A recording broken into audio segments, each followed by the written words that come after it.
Olá, eu sou Cíntia Castro, editora de Política de O Tempo. A nossa conversa de hoje no Café com Política é com o vice-governador de Minas Gerais, Matheus Simões, que está aqui hoje na redação de O Tempo. E para conversar comigo com ele, a gente tem o Leonardo Augusto, repórter de política. Quero agradecer a presença dos dois. Muito obrigado, vice-governador, pela sua presença aqui mais uma vez, né, para a gente falar de coisas muito importantes aí para o estado de Minas Gerais.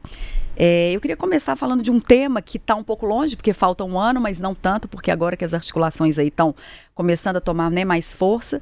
O nome do senhor está colocado como um pré-candidato ao governo do estado e um tema que, né, tem sido falado nos últimos meses. O senhor já manifestou o seu desejo de ter o PSD junto com o senhor nas eleições. Nos últimos dias, né, alguns veículos da imprensa até nacional e local já falaram que está certa a sua ida para o PSD. O senhor esteve no encontro do partido aqui em Belo Horizonte. Eu queria perguntar para o seu eleitor o que o senhor diria. Tá certo, Matheus Simões vai se filiar ao PSD agora em outubro, como tem sido falado? O que o presidente do partido, Gilberto Kassab, acertou com o senhor nesse sentido? Bom dia, Cíntia, Leonardo, bom sempre estar aqui com vocês, viu? Cíntia, o PSD é o maior partido da nossa base, 13 deputados estaduais. Anda conosco desde o começo do governo e está com a gente no momento da alegria e da tristeza. Porque na hora do sofrimento, dos votos mais difíceis dentro da Assembleia, não tem ninguém ali que por conveniência vai votar no outro lado. Por outro lado, é também o maior partido no estado em termos de prefeitos, né? O PSD está chegando agora a 180 prefeitos.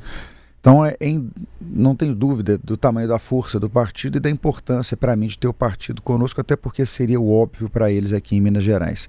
Eu tenho conversado muito com o presidente estadual e com o presidente nacional do partido sobre isso, e eu espero que a gente possa chegar rapidamente a uma lógica de trazer o PSD para esse grupo que já tem 8 partidos, né? Nós estamos falando de uma coligação que já está se organizando, novo, onde eu estou filiado, onde o governador Romeu Zema é filiado, União e PP, além disso, Solidariedade, Podemos, PRD, DC, PMN.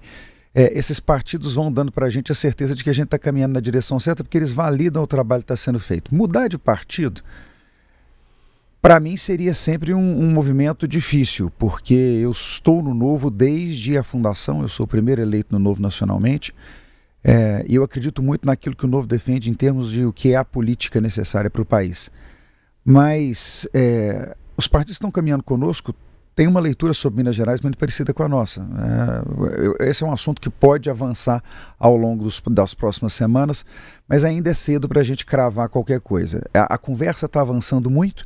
A grande dificuldade era a situação da pré-candidatura, da possível pré-candidatura de Rodrigo Pacheco, candidato de Lula no PSD.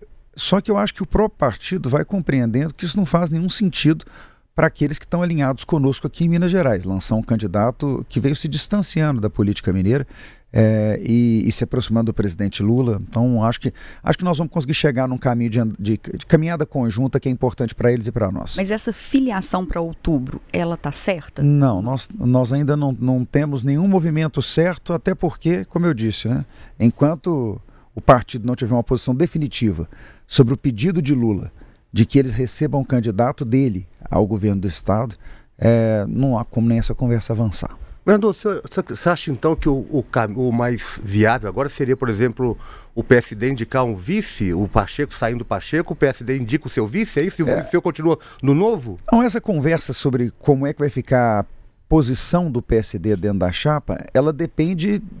Para começar de forma para ela ser definitiva, Leonardo, ela depende do partido dizer que o Pacheco não é candidato. Aí eu consigo começar a discutir como é que a gente compõe o quadro. Porque é como aconteceu com o PP e União.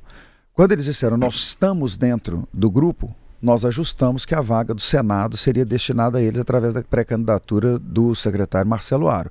Mas esse é o tipo de conversa que eu só faço, eu não vou negociar com o PSD a posição. O PSD primeiro nos diz que está vindo. E aí a gente, obviamente, discute a posição. Porque senão fica parecendo que a gente está fazendo catira, né? Assim, trocando posição, e não é isso. Mas o senhor acha que é mais complicado, então, se eu sair hoje? O cenário hoje, né? Claro que as coisas podem mudar. Mas você acha que hoje é pouco provável que o senhor saia candidato como integrante do PSD, na cabeça de chapa, como integrante do PSD?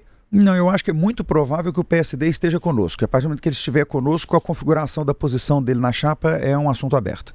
Então, acho que a probabilidade maior hoje é sim que o PSD esteja conosco, e aí, estando conosco, ele é um partido que tem plena condição de pedir qualquer uma das posições da chapa, desde que a gente esteja bem alinhado sobre o que isso significa para Minas Gerais. E para o PSD estar com o senhor, isso significa que o Rodrigo Pacheco precisa sair do PSD para um alinhamento? Ou que ele precisa se afastar da disputa eleitoral do ano que vem.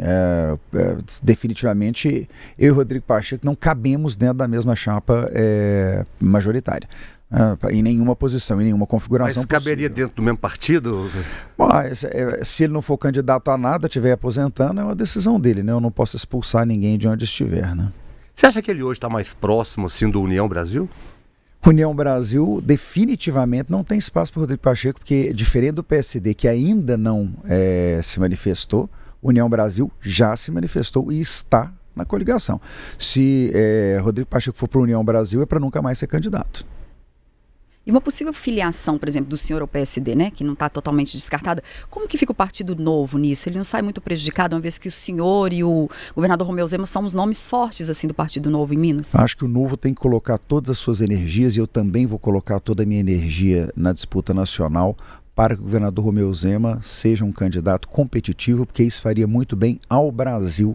O governador Romeu Zema fez em Minas Gerais uma virada na direção da responsabilidade, na direção do ajuste fiscal, que faria com que o Brasil desse um salto de anos, considerando o estrago que está sendo feito pelo governo federal hoje. Eu tenho dito que se eu tivesse entrado em coma 6 anos atrás e acordasse hoje, para além do susto de ver que um sujeito estava preso, virou presidente da República, né? Porque 6 anos atrás Lula estava encarcerado em Curitiba. Mas é curioso ver como é que os indicadores econômicos do que diz respeito à parte privada andaram bem. Está tudo bem. Eu estou com emprego em alta, eu estou com liquidez em excesso, eu estou com o câmbio num patamar adequado. Aí na hora que você olha para a taxa de juros, ela está a 15%. Por quê? Porque o governo não tem nenhum controle de gasto. Então todo o esforço meu, do Novo, tem de ser em levar o governador Romeu Zema, um homem responsável, para tomar conta dessa bagunça. Esse é o principal tema do Novo no ano que vem, e claro, também fazer uma bancada federal que nos permita ultrapassar a cláusula de barreira. Então acho que nenhum desenho em Minas Gerais fragiliza o Novo, porque o Novo tem em Minas o seu maior palanque e o seu maior nome, o seu candidato à presidência da República, e por isso mesmo um compromisso de fazer com que o Brasil veja o que o Romeu Zema fez em Minas Gerais.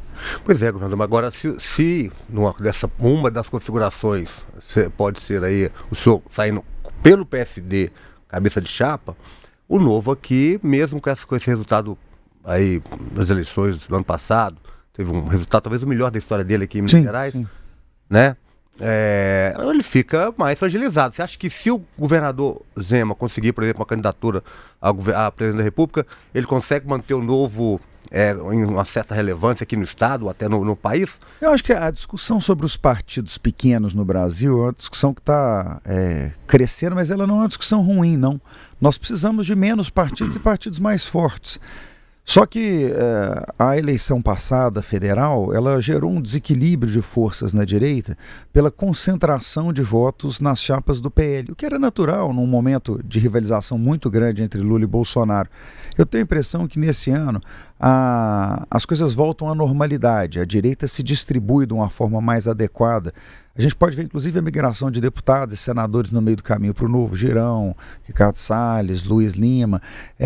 Isso vai mostrando que as forças não vão ficar concentradas, as forças de direita não vão ficar concentradas no PL. Acho que o PL vai continuar sendo a casa dos bolsonaristas, o que faz todo sentido, mas a direita é mais do que o bolsonarismo. Com todo respeito ao bolsonarismo. E o Novo representa muito bem o que é a direita efetivamente no Brasil como um todo. Em Minas Gerais isso é ainda mais forte, porque a gente tem um exemplo prático da gestão no executivo.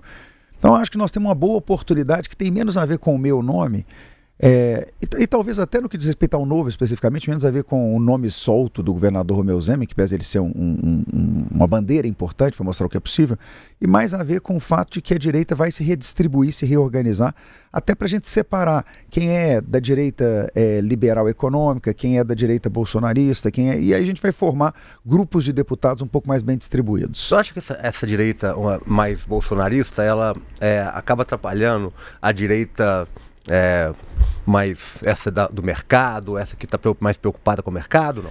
Eu acho que elas têm pautas um pouco diferentes, pontos de convergência importantes no tema econômico, mas pautas um pouco diferentes.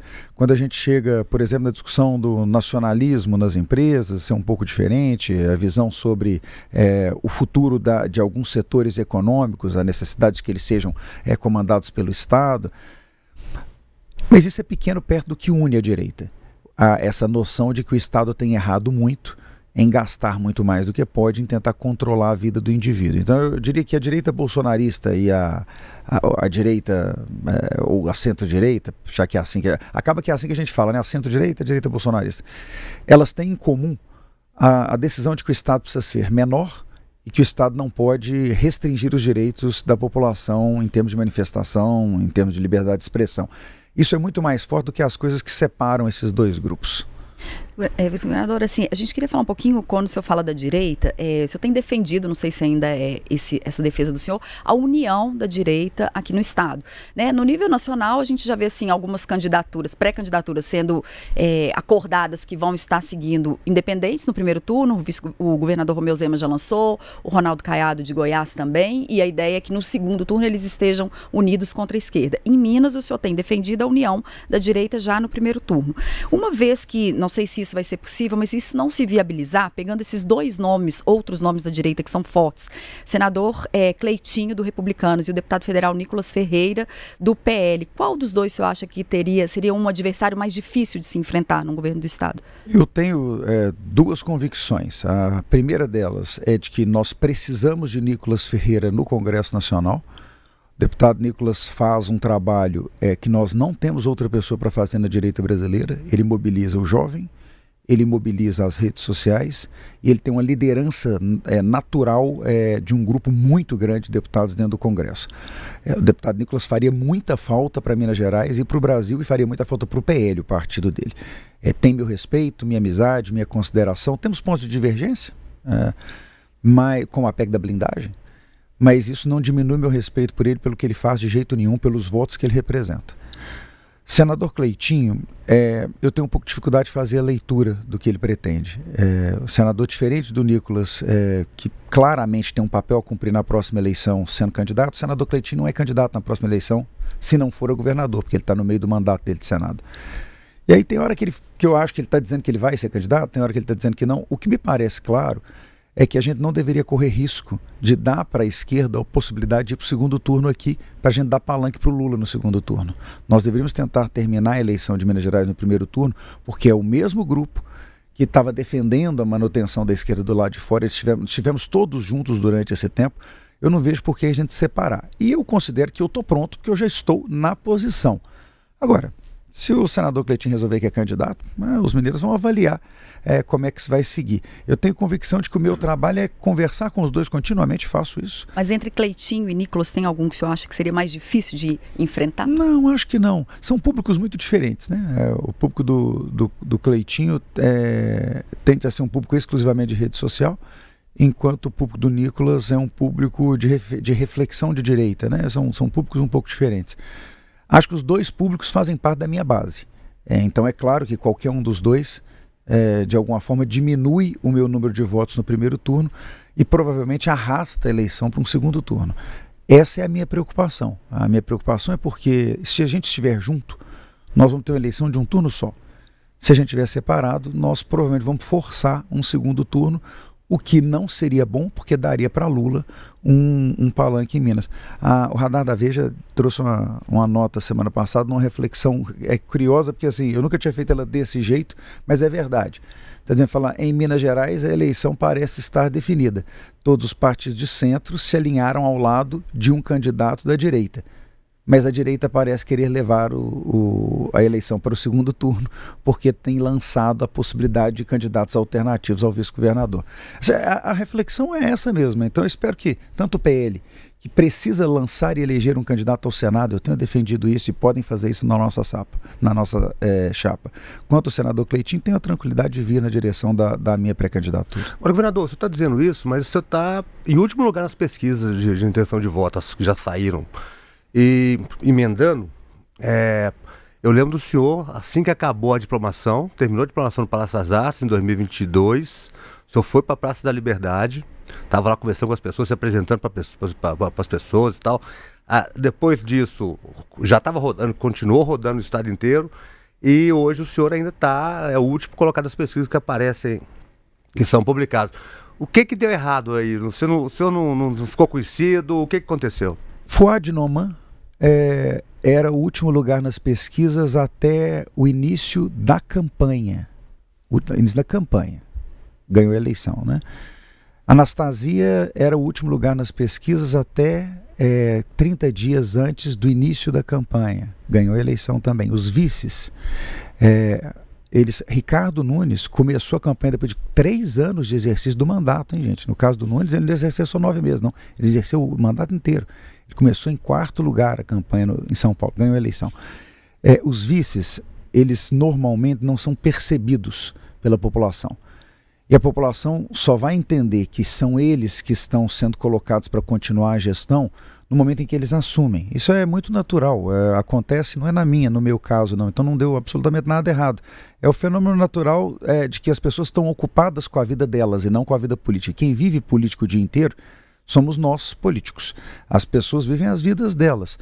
No momento em que eu assumo o governo do Estado, o que acontece em março do ano que vem, no final de março do ano que vem, e que as pessoas durante a campanha percebem que eu sou o candidato a governador Romeu Zema, essa reflexão sobre o desejo de que os avanços continuem faz com que os votos se organizem. Então esse é um fenômeno que não me assusta. Quando a gente faz a pesquisa, há uma pergunta sobre se você sabe quem é o candidato. Eu sou conhecido por 14% das pessoas que respondem à pesquisa, enquanto os meus adversários são conhecidos por mais de 70% das pessoas que respondem. Então é natural, as pessoas não entendem nem que eu sou o vice-governador do governador Romeu Zema, nem o candidato do governador Romeu Zema. Eu estou tranquilo com isso. O momento vai chegar em que as pessoas vão perceber que eu sou a opção do avanço do trabalho do governador Romeu Zema. O senhor enxerga espaço para nomes como Alexandre Calil e também o ex-governador Aécio Neves nessa disputa para o governo de Minas, que são nomes que têm sido ventilados assim, né, como possibilidades de candidatos? Calil já recebeu a leitura da população a respeito do trabalho dele, né? Perdeu em Belo Horizonte, onde todo mundo dizia que ele ganharia a eleição, perdeu em Belo Horizonte. Nós tivemos 15% a mais do que Calil na eleição, na capital. Então, imagino que se ele for repetir, é óbvio, tem todo o direito de repetir, mas vai repetir o mesmo desempenho que ele teve. Ele não fez nada de lá para cá. Ao contrário, né? A gente foi percebendo ao longo do tempo o que ele fez, na verdade, para Belo Horizonte, o mal que ele fez para Belo Horizonte. Basta ver os processos que ele está respondendo, acusado de corrupção, acusado de nepotismo, acusado de uso indevido de verba e aviões públicos, de escândalos dentro do clube que ele geria, uso de dinheiro para pagamento de farras e viagens. Isso nem era assunto na eleição passada. Então, acho que Calil de lá para cá veio se obscurecendo, né? Acho pouco provável que ele melhore em performance eleitoral. Por outro lado, o ex-governador Aécio Neves, eu respeito sempre todos os ex-governadores, fizeram um trabalho importante, mas ele é pai de alguns dos graves problemas que a gente enfrenta hoje. Acho que ele ir para a eleição, ele vai provavelmente falar do que ele fez de bom, mas ele vai ter que enfrentar os problemas que ele criou. Uma parte considerável do problema da dívida pública foi feita e gerida durante a gestão dele. Vai ter que discutir isso, porque esse é um tema importante hoje. A falta de qualidade da construção da infraestrutura de Minas Gerais, ele comemora muito que expandiu a infraestrutura. Os problemas que a gente vive hoje é por causa da falta de qualidade da construção que foi feita no período de governo dele. Acho que ele vai ter que enfrentar algumas disputas e ele também passou por um momento difícil, né, na vida política dele de lá para cá.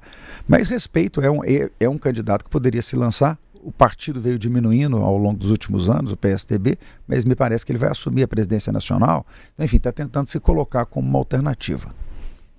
Mudando um pouco de assunto, eu queria perguntar para o senhor sobre a Operação Rejeito, que a gente, né, tem visto, ela está na mídia aí há alguns dias, a semana na Assembleia também um pouco tumultuada, né, a oposição querendo que vingue a CPI. Em parte dos governos do Estado, tem algum passo que o senhor gostaria de falar daqui para frente, sabe de que forma que isso pode ser feito para coibir ilegalidades na mineração? É muito triste perceber que todo lugar onde tem gente, a gente está sempre lidando com o risco de corrupção, né? A Albânia há 10 dias atrás, anunciou o primeiro ministro de Estado inteligência artificial, né? A Autoridade Nacional de Compras da Albânia é um agente de inteligência artificial. E ao explicar por que fez isso, o governo disse, é a forma de eliminar a corrupção nos processos de compra. É bacana que a inteligência artificial esteja chegando nesse ponto, fico feliz de ver que está evoluindo, mas é triste, por outro lado, você pensar que essa é a conclusão da humanidade, né? Que a gente precisa substituir a pessoa por uma inteligência artificial para parar de ter corrupção.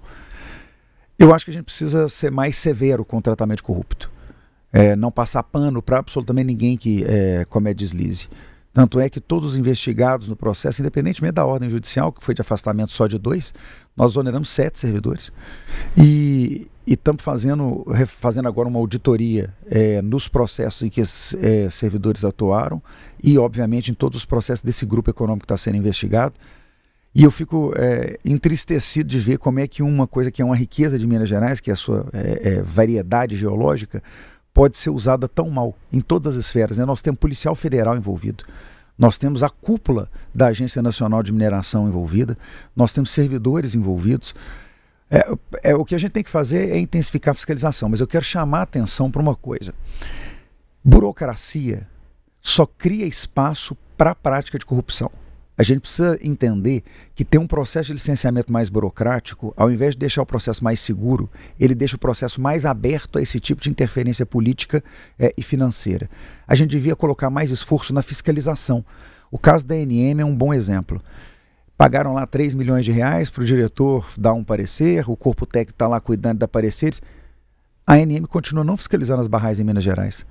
Essa tarefa é dela. A gente tem feito, porque depois dos 2 desastres, a gente acaba ficando preocupado e assume. Mas cadê a fiscalização no Brasil? Porque as 2 barragens que romperam aqui, elas estavam legalizadas pela ANM. Elas estavam, do ponto de vista de licenciamento, elas estavam perfeitas. Então o Brasil perde muita energia na burocracia do processo, abrindo espaço para a corrupção.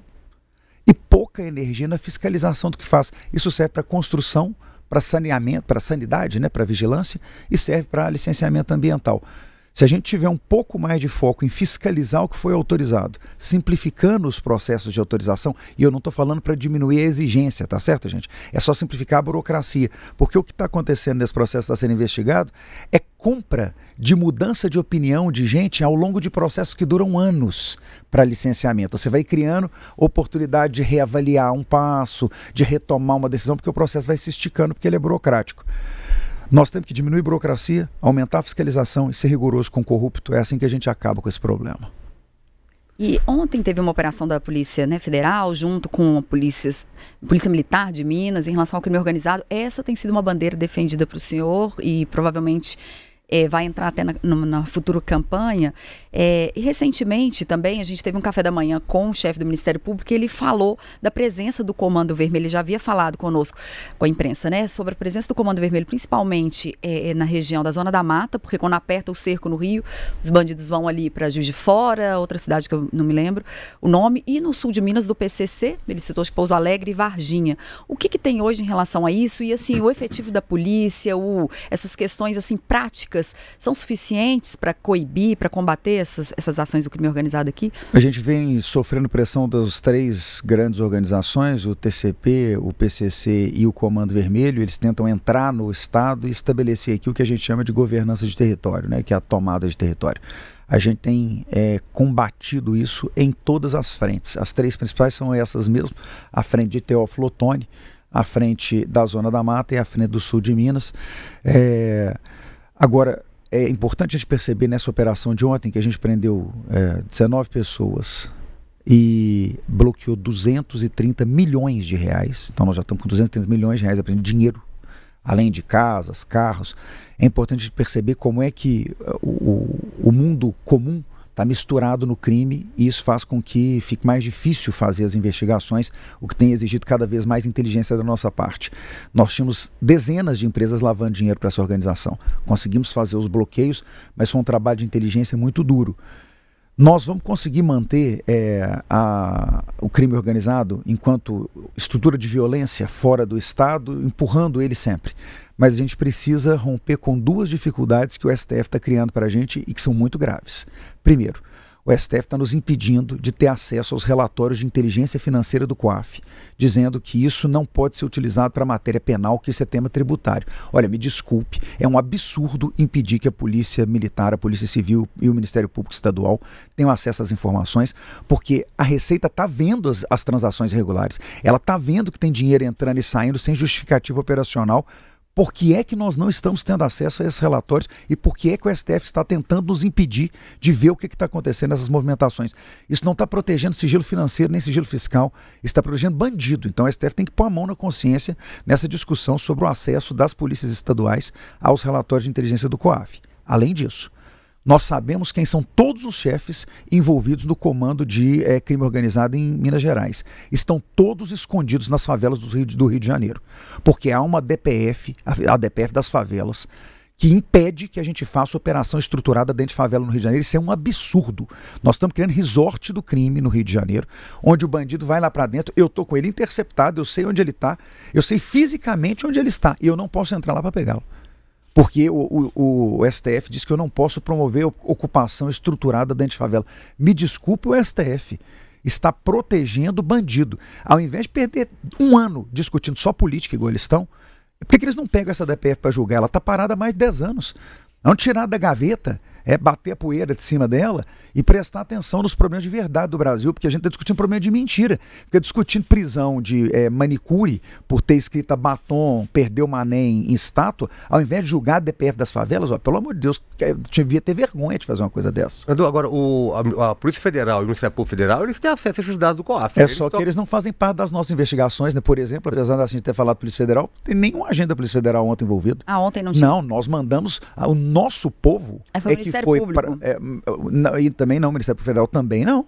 Nenhuma autoridade federal na operação de ontem. Eu mandei policial militar e civil de Minas Gerais para o Rio, para o Espírito Santo e para o Amazonas para fazer a operação. A Polícia Federal não tomou parte em absolutamente nenhum pedaço dessa operação, nem o Ministério Público Federal. Então, mas eles estar junto, você acha? Eles podem investigar se eles quiserem, mas eles estão ocupados com as coisas deles, né? Porque aí tem uma competência concorrente, eles podem nos ajudar. Só que quando eu passo a informação para lá, eu perco o controle de para quem a informação foi. E vira e mexe, tem gente sendo presa em estruturas policiais. A gente mantém essas informações num círculo muito fechado. Eles também mantêm as deles. Na operação da Polícia Federal, quando ela vai ser feita, é só o núcleo da Polícia Federal, um núcleo específico que está sabendo. O nosso também, é só a DINT que estava sabendo e o GAECO. Então, os próprios agentes embarcam no avião sem saber para onde estão indo, sem saber o que eles vão fazer. Isso é uma forma de você manter segurança. Agora, eu preciso ver o relatório. Por que o meu policial não pode ver o relatório do COAF? Por qual motivo? Então vamos fazer o seguinte, vamos extinguir todas as polícias, vamos deixar só a Polícia Federal atuar. Nada está dando conta de fazer o que ela tem que fazer. Se tivesse dando conta, a gente não estava tendo que fazer operação fora do Estado. Então eu não estou reclamando da Polícia Federal. Eu entendo que ela trabalha bem, mas ela não tem gente para fazer tudo. Eu estou reclamando de eu não poder ver o relatório. Qual é o problema de uma polícia estadual ver um relatório de transação fiscal suspeita emitida pela Receita Federal, pelo COAF? Eu não consigo entender a troco de que o STF quer nos proibir de ter acesso a esses documentos. Ele restringe demais a nossa capacidade de investigar operações criminosas complexas. E o que acontece é que hoje, quem dera, a gente pudesse chamar esse povo de marginal. Ele não é marginal, ele não vive na margem da sociedade, mas ele está lá no meio. A casa de praia que foi bloqueada ontem, gente, vocês não acreditam não, na praia do Patacha, Maceió, é lugar de rico, tá certo? E a gente fica achando, assim, não, uma pessoa lá da favela, não, gente, nós estamos falando de 18 bilhões de reais que foram movimentados por essa quadrilha que nós desbaratamos ontem. Nós já pegamos 230 milhões, mas o valor total que nós estamos tentando bloquear é de 18 bilhões de reais. E aí a gente não pode ver o relatório fiscal. Resultado, eu gasto um ano para fazer uma operação que se o COAF tivesse me dado os dados, eu gastava 60 dias. E no âmbito assim, do próprio governo, o que você acha que precisa melhorar, além dessa questão dos acessos aos dados, para que esse combate ao crime organizado seja mais eficaz? Por exemplo, eu pergunto essa questão do efetivo da polícia, isso é um problema? Nós estamos trabalhando especialmente na recomposição do efetivo da Polícia Militar. Tem 3 mil soldados em formação nesse momento. Nós estamos formando 3 mil soldados num concurso que nós fizemos ano passado. Ano que vem tem concurso para 2.500 de novo. No final do governo Zema, nós vamos ter contratado 20 mil novos homens para as forças de segurança. Então isso é um número muito relevante, né? É quase 50% do efetivo que a gente tinha quando chegou. Tinha pouco mais de 50 mil, a gente vai contratar mais de 20 mil ao longo desse período. A gente precisa de mais gente, mas a gente também precisa de mais tecnologia. Então nós estamos insistindo muito nos investimentos nossos em tecnologia. Ontem eu aproveitei que estava lá no QG, onde a gente fez o centro de controle da operação, e fui visitar o nosso programa de reconhecimento facial. Nós já prendemos mais de 800 criminosos que tinham mandado de prisão em aberto com o nosso sistema de reconhecimento facial nas câmeras. 800 criminosos. Por quê? Minhas câmeras do olho vivo estão todas rodando, estou vendo quem está passando, eu sei quem é, identifico, emito alerta, a primeira patrulha mais perto chega lá e prende o sujeito. Então assim, inteligência é importante, investimento em equipamentos é importante, investimento em software é importante, precisa de dinheiro. E é por isso que é importante ter as contas em dia, né? As pessoas às vezes falam, mas o que tem a ver colocar as contas em dia com segurança pública? Por exemplo, a gente só está conseguindo fazer esses investimentos porque a gente pôs as contas em dia. O senhor é contra a favor esse aumento da forma de atuação da Guarda Municipal em Belo Horizonte, né? Porque que existe ali um certo... Acho que entre todas as instituições existe uma certa competição e um certo... vontade de dominar a informação, né? Essa discussão mesmo nossa com o COAF é vontade de domínio de informação. Eu tenho insistido primeiro na integração dentro das forças de segurança estaduais. Essa era a meta do segundo governo Zema, foi criar o BISP. Hoje eu tenho um conjunto integrado, um banco de dados integrado de todas as informações criminais do estado de Minas Gerais. Se um delegado de chefe de departamento quiser ter acesso a uma informação qualquer dentro da Polícia Militar, ele hoje com a senha dele acessa qualquer informação da PM. Se um coronel da PM quiser ter uma informação qualquer sobre o sistema prisional, ele acessa a informação do sistema prisional. É claro que isso é ranqueado para saber quem está entrando, quem está consultando, e não é todo mundo tem acesso a tudo, mas as forças têm plena visualização cruzada. Isso era muito importante, porque não era assim até 2 anos atrás. Próximo passo, nós estamos fazendo a integração do REDS. Estamos fazendo um teste em Itajubá, dando para a Guarda Municipal a possibilidade de acessar o nosso sistema de boletim de ocorrência, para a gente ver se a gente consegue capacitar para melhorar essa força de atuação da Guarda Municipal. Isso dá para a Guarda Municipal mais agilidade, dá condição dela de fazer a tramitação de crimes efetivamente e dá para a gente uma estatística melhor, uma leitura melhor do território. Se der certo em Itajubá, a gente vai expandir para as outras guardas municipais. Elas são uma força de auxílio muito importante hoje. Elas fazem guarda patrimonial para que a nossa PM não tenha de fazer. Elas fazem presença ostensiva, o que diminui a necessidade de efetivo ostensivo na rua. Então, especialmente porque a gente chama de policiamento comunitário, Leonardo, é uma força muito importante, muito útil. A gente tem que trabalhar com a lógica de integração. Ela é difícil. Nós estamos falando de uma PM muito tradicional, que tem 250 anos, é a mais antiga do Brasil e a mais respeitada. Então a gente tem que entender também que eles têm razão quando eles fazem algumas críticas. A gente precisa compor essa força nova com a força antiga. Mas é como aconteceu quando foi criada a Polícia Penal, né, gente? Vocês lembram da Polícia Civil? Foi durante muito tempo a guardiã dos presídios. Quando criou a Polícia Penal, teve ali um primeiro embate, mas a gente vai ajustando essas resistências com o tempo.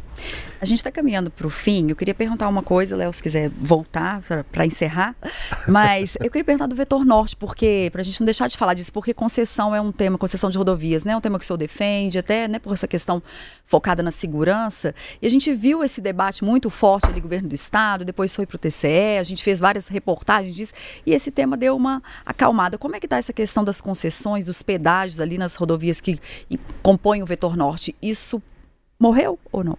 A do Vetor Norte especificamente foi suspensa pelo Tribunal de Contas, né? Então continua lá no Tribunal de Contas, não vai caminhar enquanto o tribunal não mudar a posição dele. Mas a gente continua com a política de concessões muito ativa. Fizemos uma concessão maravilhosa há 10 dias atrás do trecho Belo Horizonte, Ouro Preto, Mariana, vai ser todo duplicado.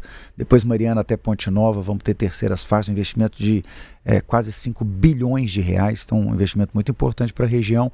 Temos outras concessões em estudo na Zona da Mata, mais de 1.000 quilômetros, na região noroeste, 600 quilômetros. Já temos 5 concessões feitas no estado, inclusive o Rodoanel, que deve começar dentro de 2 ou 3 meses, a obra física. Agora, no Vetor Norte, o que a gente fez foi iniciar obras de recuperação, não é? Porque o trecho ali de Prudente de Moraes, na direção de Sete Lagoas, estava muito ruim. Então a gente começou a fazer as obras de recuperação. É uma obra de quase 70 milhões de reais que está sendo feita para recuperar aquela estrada. E a discussão lá no Tribunal de Contas segue com o Tribunal de Contas. Esse processo não está em andamento mais, né, gente? Mas a posição do governo do estado continua de defender. Na verdade, nem é uma discussão aberta, né? Está suspenso. A gente tinha feito uma proposta que era para tentar construir o anel de Lagoa Santa, o anel de Vespasiano, o anel de Prudente de Moraes, mas se a decisão do Tribunal de Contas é que a gente não deve fazer essas obras, vamos fazer a recuperação do asfalto e lidar com o asfalto que está lá. Eu queria só fazer uma relação ao governo federal. Diga-me. É o seguinte, se não me engano, a última vez que o senhor teve com o presidente Lula nas vindas dele aqui, foi aqui em Contagem em agosto do ano passado. Depois você não teve mais. Aqui não, depois eu estive lá em Brasília. O Zema teve com ele aqui, se não me engano, em março em Betim. Desse ano em Betim. Depois foi até Ouro Branco. Isso. Depois não mais, o Lula teve que depois dessa mais 3 vezes, talvez, se não estou errado.